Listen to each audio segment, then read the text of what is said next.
I did it, I did it, I did it, I did it. It only took me like 5 days, but I slept through the night. I didn't wake up at 2:30 in the morning and stay up for a couple hours.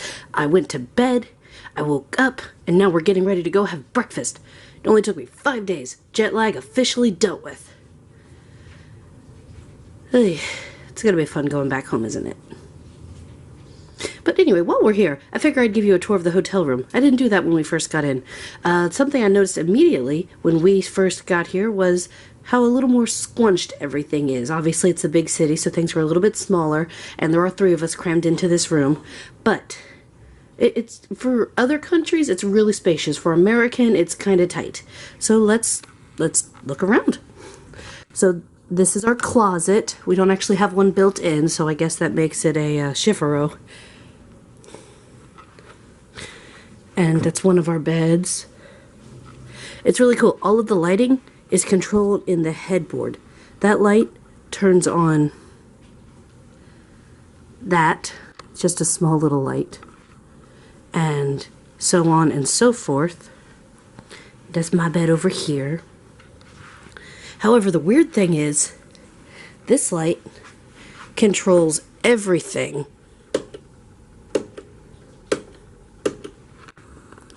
But the really, really weird thing is that it only works if your key card is in this little slot right here. You remove the key card. I'm not going to take it out right now because someone's in the shower. But it will completely cut all electricity to the room. So your chargers won't work. Your outlets won't work. The lights won't work. Basically, that's your fuse box to the entire hotel room. And this is your fuse. Alright, one final thing before we go. People smarter than me, explain how this is possible. We take nice hot steamy showers and everything is covered in that fine mist of moisture, except this one spot in the mirror. It refuses. It won't. It decides you need to be able to see. Here is your window to see. It's magic, I tell you. Magic. So let's cut the light, shall we? So, you see all the nice, happy, everything's well lit. Everything's good, but you take your card,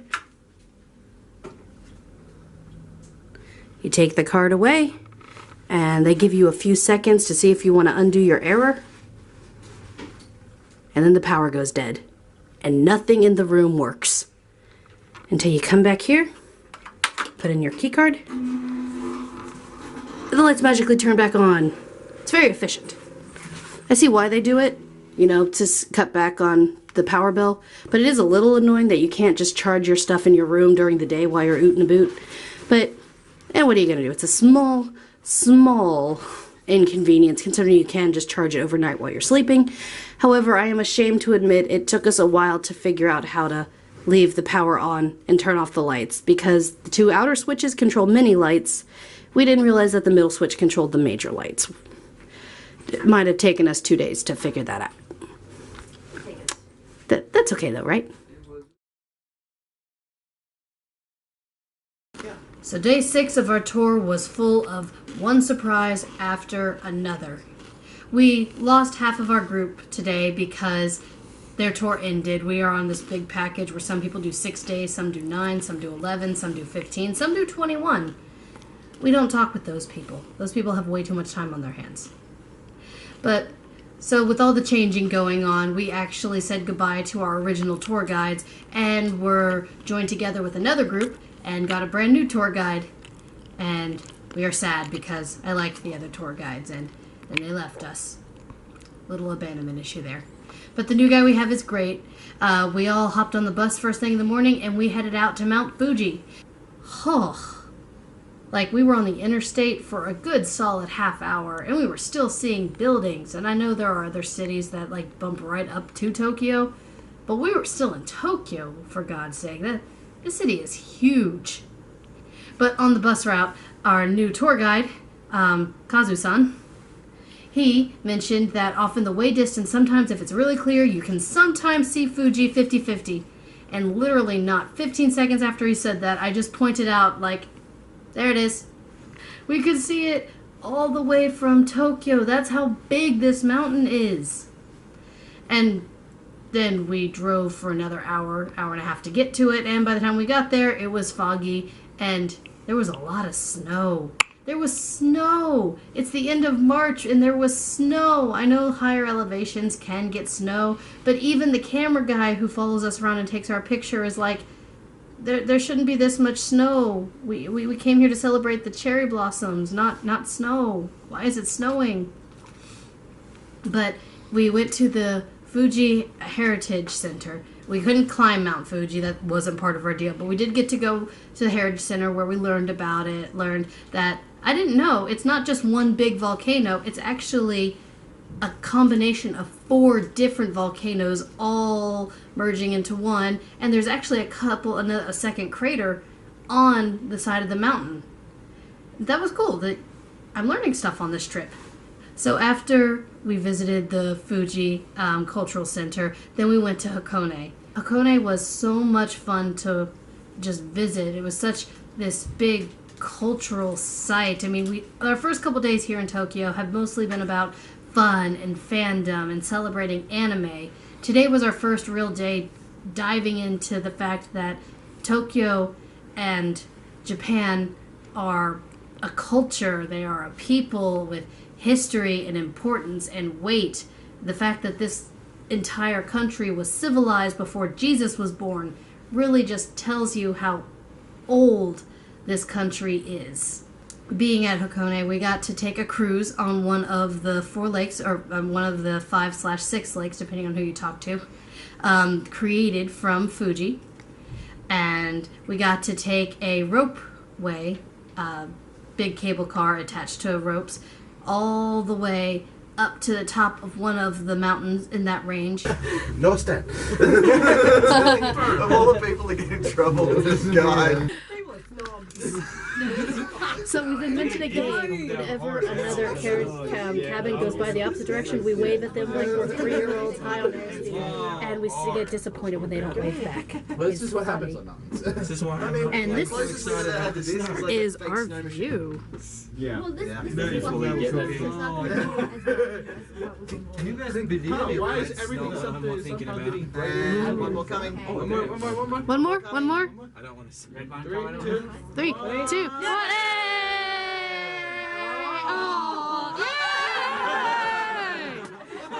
We got away! As we climbed up, there was this massive, I'd almost call it a blizzard. Just completely took us over. Snow was pelting us from left and right. There were snow drifts that were almost 3 feet tall.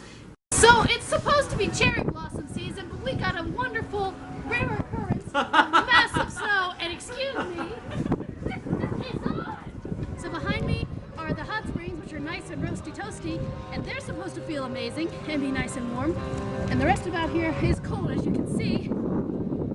Everything was cold and sharp, and the wind just bit you right to the bone. But in the distance you could see hot springs, so even in all of that cold, there was still the hot springs right there, providing warmth, dyeing the land with its sulfur. And we got to try the famous black eggs. What it is you take an egg and you, basically it's hard-boiled in the hot spring. Anyone who knows me knows that horrible eggs, yes, they're not called hard-boiled eggs, they are called horrible eggs because they taste horrible. So, we got the black eggs. They're supposed to give you 7 years of good health and extend your life if you eat these. Mine's a hand warmer right now. It smells like sulfur because it's been cooked in the hot spring. Did anybody try the drug egg? Now, the I'm still trick is breaking it. Still opening. how to open it. Opening because it. I'm not really a Taking the hard-boiled shell egger. So what do you think? I think I can do it. Yeah? Yeah. Let's do it. Okay. So here we go. Ready? And it has retractable building whenever the angels attack. Can you take a video of me? Thank you so much. Do you need any extra? It tastes like a horrible egg. Salt? Salt, anyone? I have extra salt. I do too. You ready? It tastes different than regular horrible eggs. I don't know what that is about it. But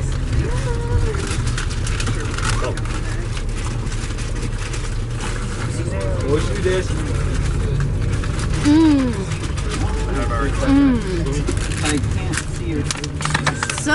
good. So yummy. Does anybody need salt? There's 7. Red lion it. Does anybody So need salt? that's 7 more years I'm gonna have to afford living. I'm gonna have to work on that pension. And then we drove to our hotel, which is your traditional hot springs resort. It's a resort. There are shopping centers, gift shops, souvenirs, little boutiques. There was a dining hall. People get married here. And best of all, the onsen, the outdoor hot springs. Not gonna lie, it was a little intimidating. For anyone who's familiar with how onsens work, you have to be butt naked. You have to walk into a room. You have to completely undress. It's like high school gym, only instead of changing into your clothes, you just strip completely naked in the locker room around everybody. Now, mind you, nobody cares. The whole point is it's not awkward if you don't make it awkward. So you go, you get completely butt naked, then you walk into the next room, which has a little hot spring, hot tub, and a showering station. And you go over to the showering station, and that's where you scrub-a-dub-dub, wash your hair, do all the things you gotta do to get clean. And then once you're clean, you can enter into the onsen. And that water is warm, like highest setting on a hot tub.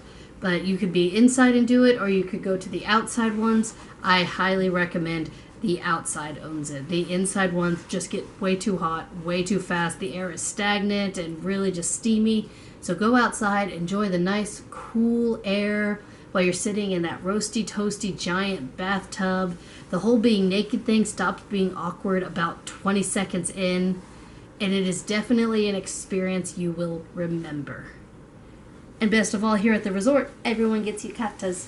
So today, not a lot happened, but it was a lot of fun. We're going to be going a lot more into the cultural side of things as the tour progresses and as we come to the end of our stay here in Japan. But this is where we're going to learn a lot more and take a lot prettier pictures.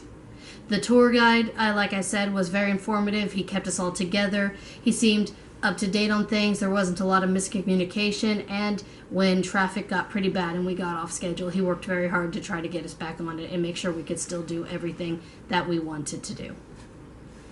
But that's it for this day. I'm gonna go get naked and take a really hot bath again. I'll see you guys tomorrow.